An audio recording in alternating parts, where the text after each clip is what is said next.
Hi అండి, అందరికీ నమస్కారం. Welcome to my channel. ఈ వీడియోలో ఏపీ పెన్షనర్లు జూలై నెల 2024 సంబంధించిన పే స్లిప్లలో గమనించవలసిన ముఖ్యమైన విషయాలైతే ఈ వీడియోలో తెలుసుకుందాము. వీడియోని ఎక్కడ కానీ స్కిప్ చేయకుండా ఎండ్ వరకు చూడండి. అప్పుడే పూర్తి ఇన్ఫర్మేషన్ అర్థమవుతుంది. అలాగే వీడియోకి ఒక లైక్ చేయండి ఫ్రెండ్స్.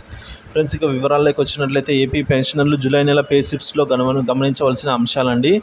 ఏపీ పెన్షనర్లకు సంబంధించి జూలై నెల పే స్లిప్లలో సిఎఫ్ఎంఎస్ సైట్లో అందుబాటులో ఉన్నాయి. సో పెన్షనర్స్ పే స్లిప్స్ కూడా ఇప్పుడు మనకు డౌన్లోడ్ అవుతున్నాయండి. సో మీరు మీ యొక్క యూజర్ ఐడి మరియు పాస్వర్డ్ను ఉపయోగించి ఉద్యోగ పెన్షనర్స్ ఇద్దరి పే స్లిప్స్ అయితే డౌన్లోడ్ అవుతున్నాయి. కాబట్టి పెన్షనర్స్ మీరు సిఎఫ్ఎంఎస్ సైట్లో కానీ ఇది వెబ్ పోర్టల్లో మీ యొక్క సిఎఫ్ఎంఎస్ ఐడి మరియు పాస్వర్డ్ను ఎంటర్ చేసి మీ యొక్క పే స్లిప్స్ అయితే డౌన్లోడ్ చేసుకోవాలండి. సో పే స్లిప్స్ డౌన్లోడ్ చేసుకున్న తర్వాత మీకు జూలై నెలలో పే స్లిప్లో పెరిగిన డిఆర్ అనేది 33.67% ఉందా లేదా అనేది చెక్ చేసుకోవాలి. అంటే మనకు ఇప్పుడు జూలై నెలలో 3.64% కలిసిందా లేదా అని చెక్ చేసుకోవాలి. అలాగే మీకు ఇన్కమ్ ట్యాక్స్ సంబంధించిన అడ్వాన్స్ ట్యాక్స్ ఏమైనా డిడక్ట్ చేశారా లేదా అనేది కూడా చెక్ చేసుకోవాలండి. ఎందుకంటే న్యూ రిజిమ్లో 7.5 లక్షల కన్నా తక్కువ ఆదాయం ఉన్న వారికి ట్యాక్స్ పడదు.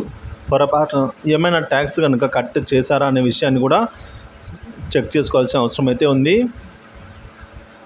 అదేవిధంగా 7.5 లక్షలకు పైగా ఆదాయం ఉన్న వారికి అడ్వాన్స్ ట్యాక్స్ డిడక్షన్ అయితే జరిగాయా లేవా అన్న విషయాన్ని కూడా ఒకసారి అయితే చెక్ చేసుకోవాలండి.